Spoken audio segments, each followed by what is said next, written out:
오늘 아침 일라디오. 오늘 코로나19 소식에 다시 한번 긴장하게 되네요. 어제는 월요일에 발표된 확진자 수 기준으로 가장 많은 확진자가 발생했고요. 어젯밤 9시까지 기준으로 7,400명이 넘었습니다. 오늘 발표될 확진자 역대 최다인 9,000명 안팎에 달할 것으로 보이는데요. 이제는 통상 주 초반에 보이던 주말 효과도 사라진 것만 같습니다. 오미크론 변이가 빠르게 확산되면서 내일부터는 오미크론 방역 체계로 전환된다는 소식인데요. 설 연휴 앞두고 걱정이 많습니다. 개인 방역 좀 더 신경 쓰는 하루로 열어가시기 바랍니다. 자, 오늘은 전국적으로 비 소식 있습니다. 비교적 포근한 날씨 속에 텃밭 가꾸는 분들의 마음은 벌써 봄을 향해서 달려가고 계실 것 같은데요. 다음 주면 새로운 달 2월입니다. 이제 서서히 농사지을 준비 시작하셔야겠죠. 잠시 후에 텃밭 가이드 시간에 자세한 얘기 나눠봅니다. 1월 25일 화요일 오늘 아침 일라디오 출발합니다. 저는 아나운서 김재홍입니다. 오늘 아침 일라디오 생방송으로 여러분과 함께합니다. 방송 들으시면서 참여해 주실 분들은 단문 50원, 장문 100원의 유료 문자 샵 9730 이용하실 수 있고요. 유튜브에서 KBS 일라디오 공식 채널 검색하고 들어오시면 채팅창 마련되어 있습니다. 그리고 콩 어플리케이션에서 일라디오를 보이는 라디오로 함께하실 수 있습니다. 오늘도 퀴즈로 문을 엽니다. 새농퀴 퀴즈 정답 맞춰주신 분들 가운데 20분께 선물 드립니다. 농촌진흥청에서 제공하는 웰빙 혼합 잡곡 세트, 모바일 커피 쿠폰 등 풍성한 선물 마련하고 있으니까요. 잘 들어보시고요. 정답 보내주시기 바랍니다. 이번 주 새농퀴 두 번째 힌트 지금 나갑니다.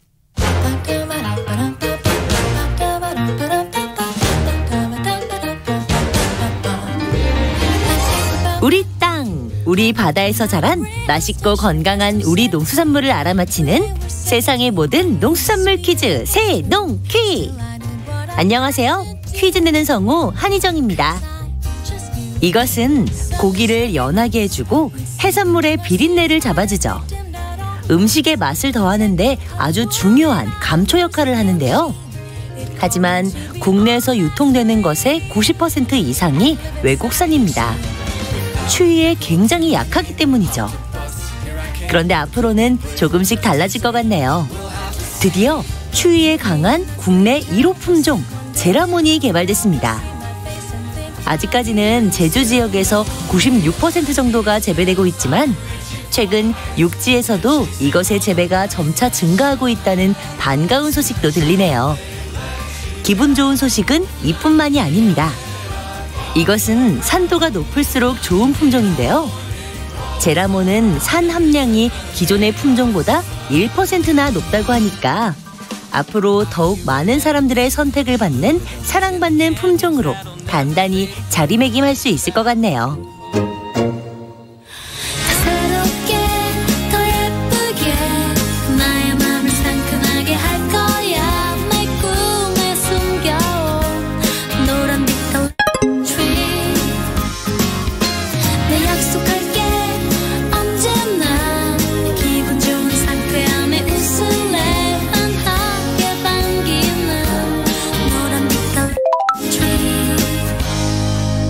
박혜경 씨의 노래 제목에도 등장하는 이것. 향도 좋고 맛도 좋고요. 가사처럼 환한 노란 빛깔, 기분 좋은 상쾌함이 함께 떠오르죠. 새콤한 맛의 노란색 과일, 이름은 무엇일까요? 자, 정답 아시는 분들은 단문 50원, 장문 100원이 드는 유료 문자 샵 9730으로 보내주세요. 20분께 행운의 선물 드리겠습니다.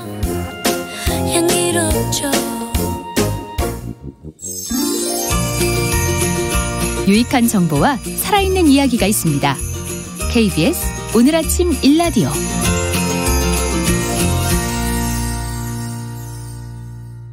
농수산 뉴스로 이어갑니다. 한국농어민신문 이진우 기자 연결합니다. 안녕하십니까? 네, 안녕하십니까? 네, 정부가 2021년산 쌀 20만 톤을 시장에서 격리하겠다는 계획을 발표했었는데 매입 절차가 어제부터 시작됐다는 소식이군요. 그렇습니다. 지난해 12월 28일이었습니다. 당정협의를 거쳐서 2021년산 쌀 20만 톤을 우선적으로 시장에서 격리하기로 결정한 바 있는데요. 이에 따른 후속 조치로 농식품부가 어제 시장 매입 절차를 공고했습니다. 지난달 28일 열린 당정협의회의 결론은 초과 생산량 27만 톤 중에서 우선 20만 톤을 시장에서 격리한다 이런 것이었고요. 어제 이제 세부 매입 계획을 이제 공고를 한 것입니다. 그리고 나머지 물량 7만 톤은 향후 시장 상황 그리고 민간 재고 등의 여건에 따라서 추가 매입 시기 등을 결정한다고 합니다. 네, 매입 계획의 세부 내용이 궁금해지는데 어떻게 공고가 됐나요? 농협의 인터넷 조고 공매 시스템에 자세한 내용이 공고가 되어 있는데요.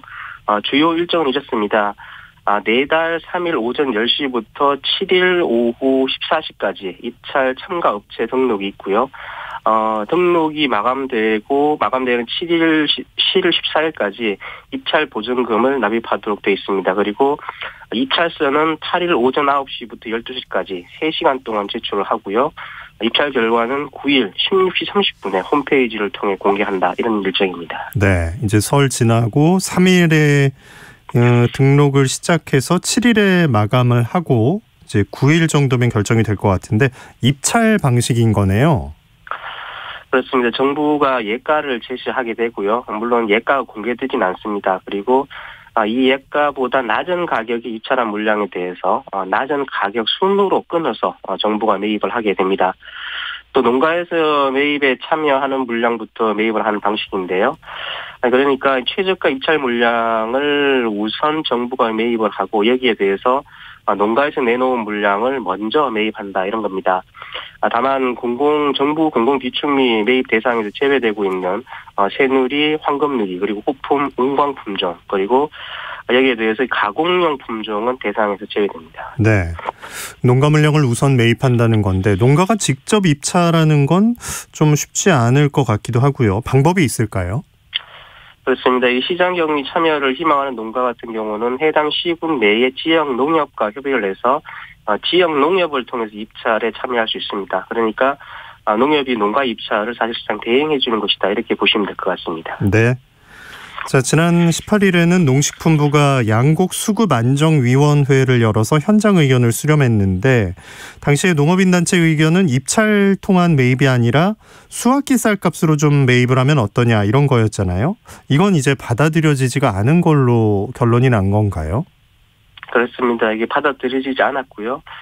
앞서 말씀드린 것처럼 정부가 최저가 입찰 방식으로 2021년산 쌀 20만 톤을 시장에서 사들이기로 한 겁니다. 이전에 이런 경우는 있었는데요. 시장 격리가 만약에 수확기 중에 공공비축미 매입과 함께 이루어지면은 보통 수확기 쌀값으로 정산을 하고요. 이번처럼 수확기 이후에 이루어지면은 최저가 입찰로 매입을 했었다고 합니다. 그렇군요. 산지 가격은 떨어지니까 농협이나 RPC 등에선 좀 답답한 노릇일 것 같네요. 그렇습니다. 이게 농민 그리고 RPC 입장에서는 수확기 때보다 지금 산지 쌀값이 더 떨어져 있는 상황이기 때문에 속이 탈 것 같습니다. 이게 시세로 만약에 매입을 하게 될 경우에 결을 기준으로 40kg 포대당 6만 원 중후반 정도가 될 것으로 예상이 되는 반면에 이걸 공공비축미 그러니까 수확기 쌀 가격을 기준으로 해서 매입을 하게 되면은 7만 1,000원 정도 되는 거니까 이 5,000원 가량 차이가 날 것으로 예상이 되고 있습니다. 네. 특히 이게 최저가 낙찰 방식이다 보니까 이 예가보다 더 낮은 가격을 써야 하는 상황이어서 더 그럴 것 같습니다. 네. 자, 지난해 경남 지역 중심으로 양식굴 집단 폐사가 일어났었는데 정부가 피해 복구비를 지원하기로 결정했나요? 그렇습니다. 경남 지역을 중심으로 발생한 양식굴 집단 폐사 이것뿐만 아니라 전남권에서 발생한 김과 미역, 새꼬막 등에 대한 피해에 대해서도 피해 복구비를 지원하기로 했습니다. 이들이 이상조리와 고수온에 따른 재해로 인정이 된 건데요. 해수부가 어업재해대책심의위원회 이걸 열어서 이들 지역 피해 양식 어갈 대상으로 피해 복구비 145억 원을 지원하기로 결정했다 이렇게 밝혔습니다. 네. 이 이상조류나 고수온 때문에 피해를 본 지역들 이렇게 꼼꼼히 따져보면 상당히 넓은 지역이에요.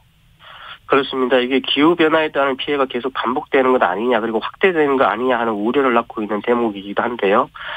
지역별로 보면은 전남의 경우는 여수, 순천, 고흥, 보성, 그리고 장흥, 강진, 해남, 무안, 완도, 진도, 신안 등 해서 11개의 시군에 걸쳐서 피해가 발생을 했고요. 경남도 창원, 통영, 거제, 고성 등 4개 시군에 걸쳐서 피해가 발생했습니다. 이들 지역 피해 얼가 수도 총 2,775개 얼가나 되는데요. 해수부에서 또 해수부에 집계된 이들 양식어가의 피해 규모, 이것도 191억 원이라고 합니다. 또 다시 최근에는 전남을 중심으로 김해에서도 잎이 누렇게 변하는 황백화 현상이 지금 발생하고 있어서 또 추가적인 피해가 예상되고 있는 상황입니다. 네. 자, 끝으로 AI 소식도 좀 살펴봐야겠네요. 천안 산란계 농장에서 의심축이 확인이 됐고 경기도에서도 발생 소식이 있죠? 그렇습니다. AI 중앙사고수습본부는 어제 12만 마리 가량을 사육 중인 천안 산란계 농장에서 AI 의심축이 확인됐다 이렇게 밝혔습니다. 이번 농장 반경 500m 이내에는 또 14만 마리 정도의 가금이 있다고도 전해지고 있는데요. 네. 중수본에 따르면은 이번에 의심축이 확인된 산란계 농장, 이곳은 그제 그러니까 23일 AI가 확진된 경기 화성 소재 산란계 농장과 역학적으로 관련이 있는 농장에 대해서 정밀 검사를 하는 과정에서 조기에 발견됐다고 합니다. 그리고 23일에 경기 화성 소재 산란계 농장 2곳에서 AI가 확진이 됐는데요. 올겨울도로 확진 사례가 없었던 경기도에서도 이번에 AI 발생을 기록하게 됐고요. 이 2곳 양계장의 사용 마리 수가 42만 마리가 넘는 것으로 지금 알려져 있는 상황입니다. 네, 농수산뉴스 한국농어민신문 이진우 기자였습니다. 고맙습니다. 감사합니다.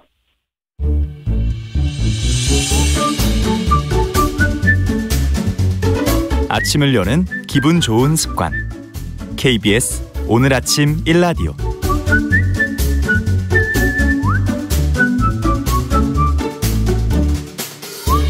도시농부들을 위한 텃밭 가이드 수원 씨앗도서관 박영재 관장 나오셨습니다. 안녕하십니까? 네, 안녕하세요. 네, 청취자 여러분, 오늘도 텃밭 관련해서 궁금한 점 있으시면 단문 50원, 장문 100원 드는 유료 문자 샵 9730으로 지금 보내주시기 바랍니다. 박 관장님께서 자세한 답변 드립니다. 자, 오시는데 비 안 맞으셨나요? 비는 그쳤고요. 네, 날이 따뜻해진 것 같습니다. 다행히 그쳤네요. 예, 조금만 풀려도 진짜 몸이 많이 편해지는데 벌써 1월 마지막 화요일이고 이제 설 준비 마음이 바쁩니다. 이제 설 보내고 나면 본격적인 2월인데 서서히 이제 농사지을 준비 시작하실 것 같은데요. 네, 날이 포근해지면서 이제 곧 2월인데요. 농사를 하는 분들은 본격적으로 바빠질 때입니다. 모종을 길러 농사를 준비하기 때문인데요. 네. 온도를 조절할 수 있는 시설하우스가 갖춰진 분들이 가능한 일이지만 이렇게 미리 모종을 준비하는 장점은 어느 정도 작물을 자란 상태로 이렇게 키워서 밭에 옮겨 심기 때문에 씨앗을 파종하는 것보다는 수확을 앞당길 수 있다는 장점이 있습니다. 네. 모종을 구입해서 심는 이유도 바로 이런 이유가 되겠죠. 예. 씨앗을 뿌릴 때와 이제 모종을 길러서 할 때 그 시기 조절을 또 직접 할 수 있다는 게 장점인데, 관장님은 그럼 2월엔 어떤 준비를 시작하시나요? 2월에는 보통 이제 육묘 작업에 대해서 준비를 하고 있고요. 네. 저는 이제 그 모종을 기르는 과정을 보통 육묘라고 하는데 토종 작물을 심기 때문에 그렇죠. 모종을 따로 판매하는 곳이 없거든요. 그래서 이렇게 모종을 길러서 이렇게 심는 작업들을 하고 있습니다. 네. 이렇게 모종을 심는 것이 모두 이제 장점만 있는 것은 아닌데요. 단점은 온실에서 편하게 자라던 작물을 밭에다 옮겨 심는 과정에서 좀 몸살을 앓는 그런 과정들이 좀 있기 때문에 또 뿌리를 또 깊게 내리지 못해서 병해충이라든지 여러 가지 면에서 약한 것이 이제 단점이라고 할 수 있습니다. 예. 또 그리고 일부 이제 뿌리 당근과 같은 이런 뿌리 작물들은 모종으로 길러내면 이렇게 뿌리가 갈라지는 증상이 있거든요. 그래서 그런 작물들은 또 못하게 됩니다.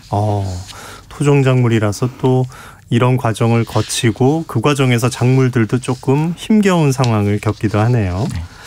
자, 고구마에 싹이 났을 때 그 싹을 물에 담가서 고구마 순을 기르기도 하는데 이것도 모종을 기른다고 할 수가 있나요? 네, 맞습니다. 싹이 난 고구마 한쪽을 물에 담가서 고구마 순을 기르는 것을 볼 수 있는데요. 이것도 모종을 기르는 과정과 같다고 보시면 됩니다. 모종을 기르는 과정에서 이렇게 보통 우리가 지금까지 배웠던 퇴비 만드는 과정에서 만드는 과정을 활용하기도 합니다. 예. 퇴비 만들 때 이렇게 미생물이 내는 열과 발효 과정에서 생기는 열이 나오는데 이 열을 활용하는 겁니다. 보통 온도를 높이기 위해서는 이제 전기를 이용해서 열을 내는데 전기 없이 모종을 기르는 방법입니다. 흔히 이제 양열 온상이라고 하는데요. 이 과정도 제가 이제 2월 달부터 이렇게 육묘에 구체적으로 들어갔을 때 한번 소개해 드리도록 하겠습니다. 아유, 기대하겠습니다. 잘 따라하면 되는 거죠? 네. 양열 온상 기억해 둬야겠네요. 자, 이제 지난 시간에 예고해 드린 대로 이제 퇴비 활용에 대해서 오늘 좀 전해 주시죠. 네. 고체로 된 퇴비는 땅속에 들어가 흙 입자와 섞여서 밑거름의 역할을 하게 되고요. 또 이제 주기적으로 줘서 웃거름의 역할도 합니다. 거름의 효과가 이렇게 서서히 드러나지만 흙 속에 있는 다양한 미생물의 먹이와 또 보금자리 역할을 하기 때문에 흙에게는 그리고 또 작물에게는 삼시세끼 밥과 같은 아주 중요한 역할을 합니다. 네.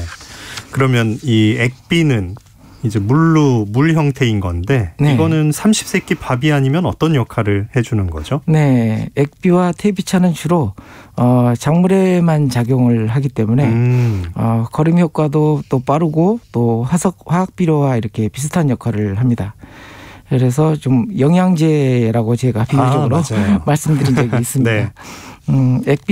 액비 만드는 과정에서 이제 역할을 했던 미생물들이 산소를 필요로 하지 않기 때문에 뿌리는 과정에서 미생물들은 이제 소멸되지만 퇴비차는 그런 나름대로 또 공기를 집어넣어서 만들었기 때문에 발효 과정에서 역할을 했던 미생물도 살아남아서 작물에게 유익한 역할을 하기도 합니다. 영양분을 분해하기도 하고 또 항생제와 같이 작물을 건강하게 만들어주는 물질을 생산하기도 합니다. 네. 작물에게 영양을 제공하는 그런 역할을 하는데 그럼 액비 활용은 어떤 식으로 하나요? 액비는 퇴비와 달리 흙을 좋게 만드는 것이 아니기 때문에 밭을 만드는 밑거름으로 활용하기보다는 작물 성장에 따라 투여하는 웃거름으로 주로 활용을 합니다. 네. 물을 대신해서 이렇게 뿌려주기도 하고요. 그다음에 이렇게 하면 이제 뿌리를 통해서 흡수되고 잎사귀에 뿌려줘서 잎을 통해서 흡수하게 하기도 합니다. 작물이 자랄 때 이제 주는데 물 뿌리는 것처럼 뿌려줄 때 그 안에 이제 성분이 들어있게 하기도 하고 네. 잎을 통해서 하기도 하는데 가장 좀 조심해야 할 점이라면 뭐가 있을까요? 가장 중요한 게 희석 배열입니다. 너무 농도가 진하면 뿌리에서든 잎에서든 흡수되지 않고 오히려 장애를 일으킵니다. 네. 보통 5배에서 10배 정도 희석해서 사용을 하는데요. 다 성장한 작물은 5배 정도 희석해도 되지만 아직 어린 싹들은 약하기 때문에 10배 정도로 희석을 해야 합니다. 예. 뿌리에 물을 대신해서 줄 때는 물조리개를 이제 이용하고요. 그리고 잎에다 줄 때는 분무기를 활용하게 되는데 따라서 이용하는 도구에 따라서 물조리개 구멍과 분무기 구멍이 막히지 않도록 잘 걸러서 이렇게 네, 사용해야 합니다. 고운망에 넣어서 이렇게 만들기도 했지만 혹시 구멍을 막을 수 있기 때문에 좀 고운망에다가 이렇게 걸러서 활용을 하시는 게 좋습니다. 네. 막히면 또 밸브만 따로 교체가 가능한가요? 구하기도 좀 예. 청소도 해줘야 되고 잘 걸러서 쓰시는 게 미리 좀 수고를 더는 방법이겠네요. 예. 대개 그러면 희석을 덜해서 문제가 많이 되겠네요. 그렇죠. 네. 농도 장애가 있어서 잎이 타버리는 경우도 있습니다. 예, 잘 자라란 마음에 좀 물을 적게 넣으시는데 희석 배율을 꼭 지켜주셔야겠어요. 자, 잎에 뿌리는 것도 사실 처음 해보실 땐 많이 좀 낯선 그런 작업이시겠어요. 네. 잎 같은 경우는 윗면보다는 뒷면에 그렇죠. 잎의 뒷면에 이렇게 분무해 줘야 합니다. 햇볕을 향하는 윗면은 이 광합성을 위해서 세포가 빽빽하게 들어서 있기도 하고 책상 조직이라고 하죠. 표면에는 또 왁스가 이렇게 칠해져 있어서 이렇게 물이 스며들 틈이 없습니다. 그냥 또르르 떨어지겠죠. 네. 예. 반면에 뒷면은 세포들이 이렇게 성기게 들어 있기도 하고 또 흔히 이제 스펀지 조직이라고 하죠. 그래서 물을 쉽게 이렇게 흡수합니다. 요즘은 분무기 노즐이 또 이렇게 약간 구부려져 있어서 이렇게 낮은 자세에 있는 작물들 같은 경우도 이렇게 쉽게 분무할 수 있도록 이렇게 되어 있기도 합니다. 네. 자, 이런 물비료가 또 자기 역할을 톡톡히 해줄 그런 때가 있다고요. 네, 그때가 바로 장마철입니다. 장마철 때는 퇴비보다는 액비로 작물 영양 관리를 해주는 것이 좋습니다. 장마철 가끔 비 갠 날에 액비를 작물의 잎을 통해 공급하면 물이 많은 땅에 퇴비를 공급하는 것보다 훨씬 좋은 효과를 볼 수가 있습니다. 퇴비는 옷걸음을 2, 3주 간격으로 주어야 하지만 액비는 보통 일주일에서 한 열흘 간격으로 이렇게 줍니다. 네. 앞에서 퇴비는 흙에 주는 거름이고 액비는 작물에게 주는 거름이라고 했는데요. 건강한 토양을 위해서는 퇴비도 필요하기 때문에 액비만으로 키우는 것은 좀 흙에게는 좋지 않은 방법입니다. 네. 늘 이제 균형이 중요하군요. 퇴비도 고체 퇴비도 활용하시고 액비 발효차도 활용하셔야겠습니다. 자, 청취자 질문 좀 몇 가지 소화해 보죠. 김옥주님, 마늘을 캐다 보면 알맹이 속에 아주 작은 마늘이 속에 박혀 있습니다. 원인이 뭘까요? 하셨네요. 네, 마늘은 계속 이제 씨앗으로 심지 않고 그 마늘 쪽으로 이렇게 심다 보면 이게 계속 퇴화가 이루어집니다. 그래서 마늘 쪽이 굉장히 처음에는 6쪽이다가 10쪽, 뭐 12쪽 뭐 이렇게 생기면서 중간중간에 이렇게 안에 박히는 경우도 이렇게 생기게 됩니다. 네. 그래서 씨마늘을 좀 잘 바꿔서 이렇게 심어주시는 게 좋습니다. 네. 6632님께서 깻묵을 거름으로 사용하려고 하는데 흙과의 비율을 얼마로 해야 할지 알려주세요 하셨네요. 네.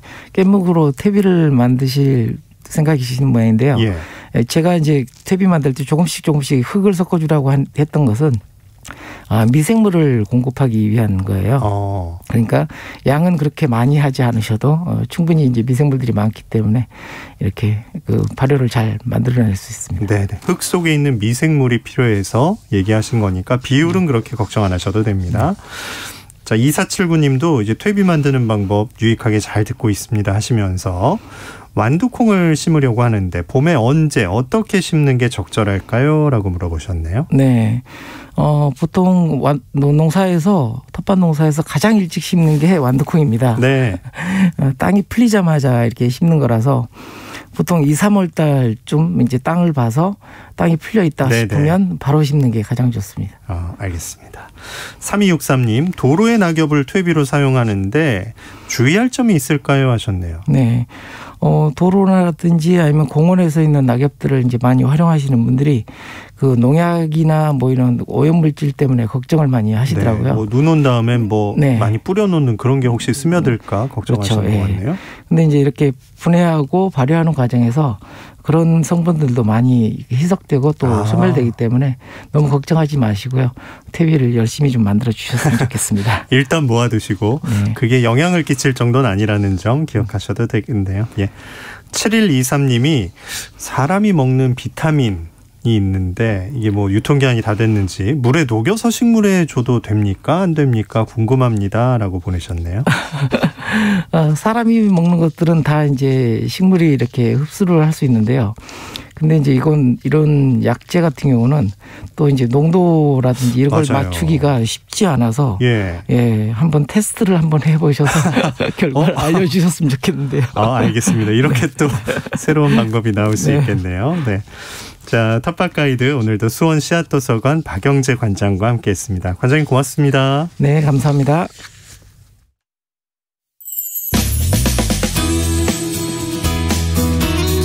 활기찬 하루를 여는 오늘 아침 1라디오 건강한 아침 습관.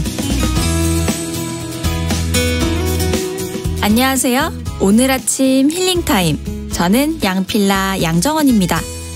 오늘은 목 통증에 특히 좋은 척추 윗부분, 경추, 흉추 스트레칭을 함께 해보실까요? 머리 무게를 이용한 간단한 동작입니다. 먼저 의자에 바르게 앉은 상태에서 머리를 앞쪽 아래로 떨어뜨려 주세요. 이 상태에서 호흡을 천천히 내쉽니다. 하나, 둘, 셋, 넷, 다섯. 이제 머리를 앞쪽 아래로 점점 더 떨어뜨리면서 척추 윗부분을 둥글게 만들어주세요. 이때 배꼽 뒤쪽인 허리가 둥글게 말리지 않도록 주의해주세요. 호흡 바깥쪽으로 내쉬어볼게요. 하나, 둘, 셋, 넷, 다섯. 이제 천천히 흉추와 머리를 들어 올리며 시작 자세로 돌아옵니다. 가능하시면 5회씩 반복해주세요. 오늘도 여러분의 건강한 하루를 응원합니다.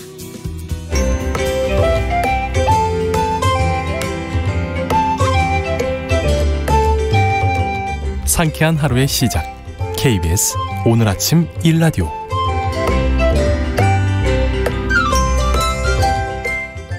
이번 순서는 민족문화콘텐츠연구원 박재희 원장이 전하는 고전으로 세상 읽기 시간입니다. 함께 들어보시죠. 안녕하십니까. 고전의 대문 박재희입니다. 정치인들이 자신의 심정을 표현하거나 타인을 평가할 때 자주 사용하는 것이 사자성어입니다. 네 글자 압축된 짧은 단어로 촌철살인의 감정을 표현한다는 측면에서 사자성어는 특별한 의미와 파장이 있습니다. 요즘 어느 정치인이 같은 당 대선 후보에 대하여 평가한 사자성어가 사람들 입에 오르내리고 있습니다. 면후, 심흑, 얼굴 면자에 두꺼울 후자, 마음 심자에 거물 흑자, 얼굴은 두껍고 마음은 검다는 다소 비판적 의미를 담고 있는 사자성어입니다. 청나라 말기 지식인이었던 이종호의 저서 후흑학이라는 책에서 처음 나온 말입니다.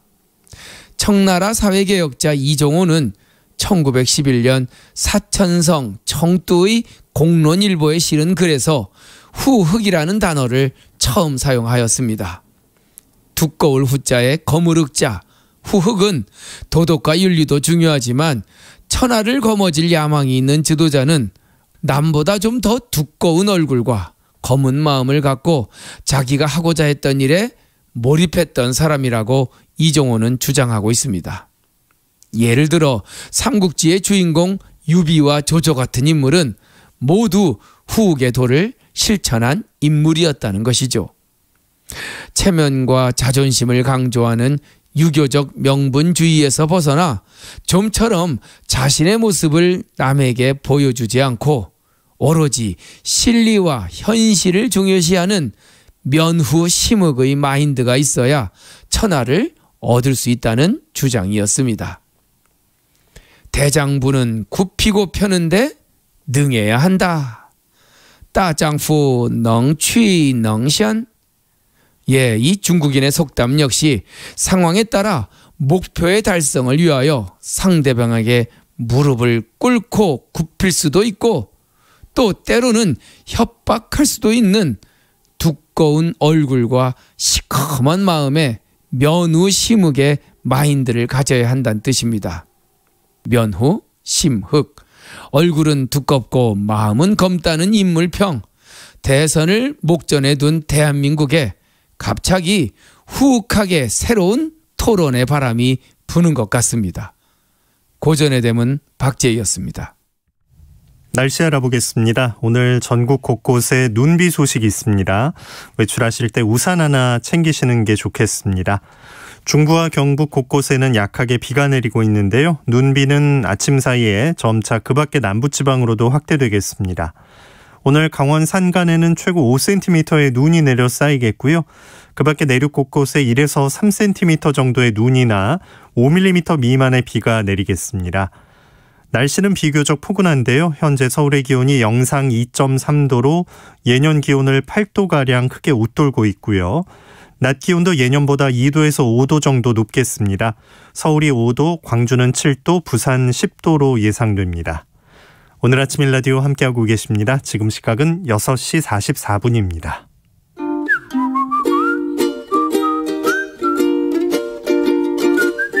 오늘 아침 일라디오 김재용 아나운서의 진행으로 듣고 계십니다.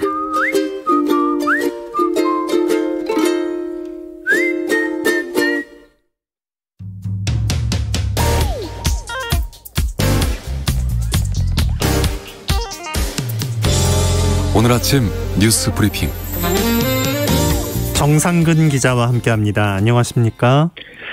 네, 안녕하십니까? 네, 오늘 코로나19 상황 어떨까요? 네, 어제 코로나19 신규 확진자 수는 7,513명이었습니다. 주말 검사 건수 감소 영향에도 불구하고 전날과 비슷한 숫자의 확진자가 나왔고요. 사흘 연속 7,000명대 확진자가 나왔습니다. 월요일에 발표된 확진자 수 기준으로는 가장 많은 수이기도 했고요. 지난주에 비해서는 3,600여 명 이상 많았습니다.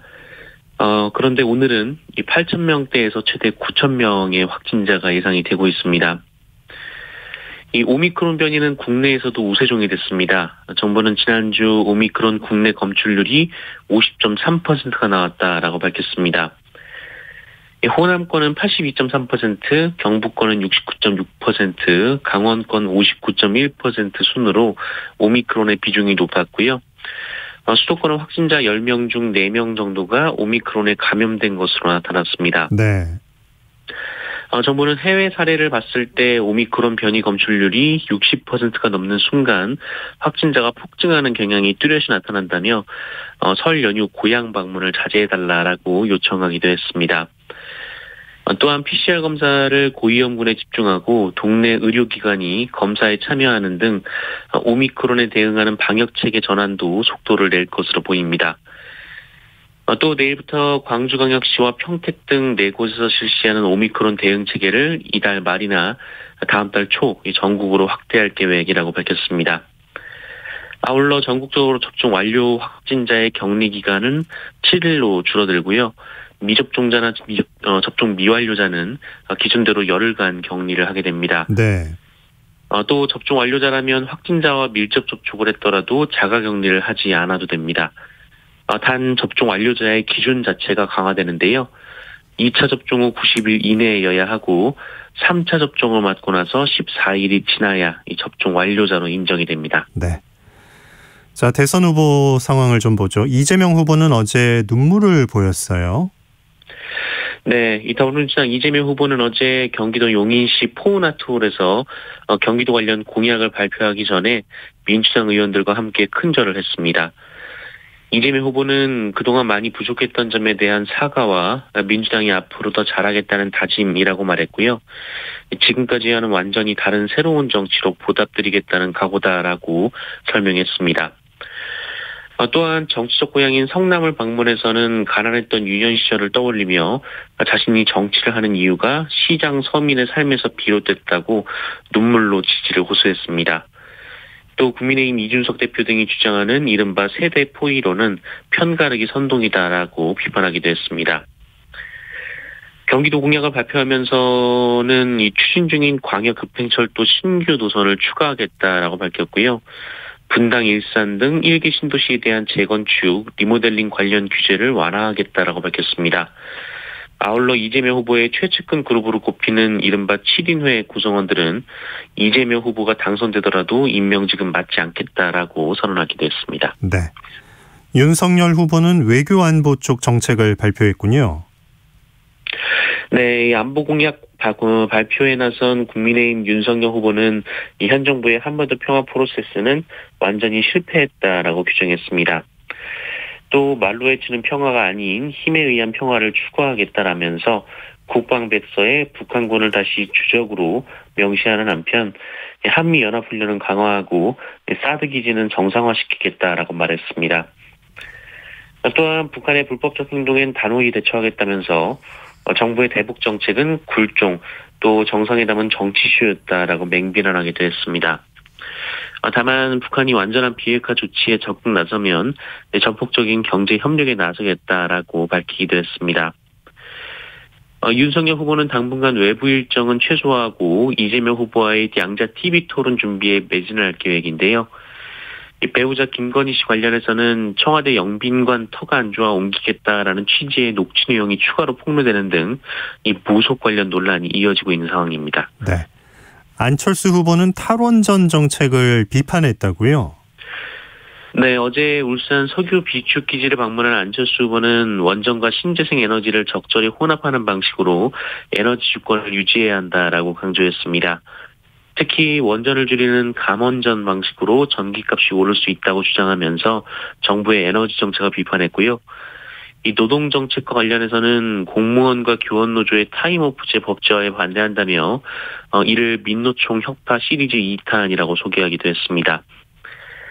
이 지지율 반등 전략을 고심하고 있는 정의당 심상정 후보는 우리는 작은 권력밖에 없는데 거대 정당과 똑같이 책임을 묻는 것에 대해 많이 억울했다라면서 그러다 보니 다른 당, 남의 탓을 했다라고 말했습니다. 또한 청년과 비정규직, 여성과 농민, 장애인 등 비주류층을 적극적으로 대변해서 승리하겠다라고 밝히기도 했습니다. 네. 자, 직장 내 괴롭힘 문제 때문에 30대 노동자가 스스로 목숨을 끊은 사실이 뒤늦게 알려지고 있네요. 네, 이 국내 중견 철강 회사인 세아베스틸에서 근무하던 36살 노동자가 3년 전에 스스로 목숨을 끊은 사건이 있었습니다. 이 사건에 직장 내 괴롭힘이 있었던 사실이 어제 MBC를 통해 보도가 됐는데요. 이에 따르면 고인은 유서를 통해 지난 2012년 이 회사 야유회에서 신입사원들의 옷을 벗기고 서 있도록 하고 원치 않는 신체 접촉이 이어지며 성추행까지 벌어졌다라고 주장했습니다. 또 고인이 뇌종양의 일종인 청신경종양으로 큰 수술을 받을 때도 회사 관계자는 면박을 줬다라고 하고요. 이 작업할 때 소음이 심한 부서여서 청력 저하로 힘들어하던 고인이 부서를 바꿔달라라고 해봤지만 받아들여지지 않았다라고 했습니다. 실제로 MBC의 취재 결과 이 회사는 같은 가해자에게 당한 피해자들도 있었는데요. 회사 측은 이 사실을 확인하고 관련자들을 징계했지만 조사를 마친 노무법인이 이 면직까지 가능한 행위라고 제안했음에도 정지 3개월의 처분을 내리는 데 그쳤다고 합니다. 네. 심지어 관리 책임이 있는 팀장은 아예 아무런 징계도 받지 않았다고 합니다. 이 가해자들은 회사 조서에서도 이 비아냥과 조롱으로 답변을 대신하는가 하면 심지어 고인의 장례식장까지 가서 막말을 했다라고 하는데요. 휘하 직원들에게 관짝에 들어가지 않으려면 잘하라라고 말을 했다고 합니다. 이들은 현재 징계를 마치고 회사에 복직한 상황이라고 합니다. 네. 자, 현대중공업에선 또 노동자 사망 사고가 발생했다고요? 네, 이 중대재해처벌법 시행을 사흘 앞두고 현대중공업 노동자가 작업 중 사망하는 사고가 또다시 발생을 했습니다. 어제 오후 5시 25분쯤 현대중공업 울산 조선소에서 50세 노동자가 크레인 작업 중에 공장 설비에 가슴 부위가 끼었는데요. 고인은 사고 직후 병원으로 긴급 이송됐지만 결국 숨졌습니다. 노조 측은 표준 작업 지시서에 중량물을 들어올려 이동시키는 작업을 할 때는 2인 1조로 작업하도록 되어 있지만 막상 현장에서는 지켜지지 않았다라고 주장했는데요. 회사 측은 당시 작업 현장에 안전감시자가 배치돼 있었다라며 구체적인 사고 조사를 진행 중이어서 크레인 오작동 여부는 확정할 수 없다라고 밝혔습니다. 현대중공업에서는 지난해 작업장에서 끼임 또는 추락 등 사고로 정규직과 하청업체 직원 2명씩 등 각각 모두 4명의 노동자가 숨지는 중대재해가 발생한 바 있습니다. 네. 자, 포항에서 차가 붕 날아갈 만큼 큰 교통사고가 있었다고요? 네, 어제 오전 10시 반쯤 경북 포항의 한 사거리에서 차량 한 대가 이른바 교통섬으로 불리는 도로 옆 화단으로 돌진해서 가로수와 신호등을 잇따라 들이받는 사고가 있었습니다. 차에 가속이 붙어 공중에 뜬 상태로 20여 미터나 날아간 뒤에야 차량이 멈춰 섰는데요. 이 사고의 충격으로 뒤에 있던 소나무 2그루 그리고 앞에 있던 신호등 기둥이 흔적도 없이 사라졌고 이 사고 차량 운전자 김모 씨 등 4명이 다쳐서 병원으로 옮겨졌고요. 인근 도로가 한때 극심한 정체를 빚기도 했습니다. 운전자 김모 씨는 술을 마시지 않았고요. 브레이크가 작동하지 않아 사고가 일어났다라고 주장하고 있는 것으로 알려졌습니다. 이에 경찰은 사고가 브레이크 미작동 등 기계적 결함으로 발생한 것인지 운전 미숙 때문에 일어난 것인지 조사하고 있습니다. 네. 자, 길고양이들이 살해당하는 사건이 벌어져서 경찰이 수사하고 있다고요? 네, 이 경북 포항에서 이번 달에만 이 최소 7마리의 길고양이가 숨진 채 발견된 사건이 벌어졌습니다. 이 범행 수법이 입에 담기도 어려울 만큼 잔혹했는데요.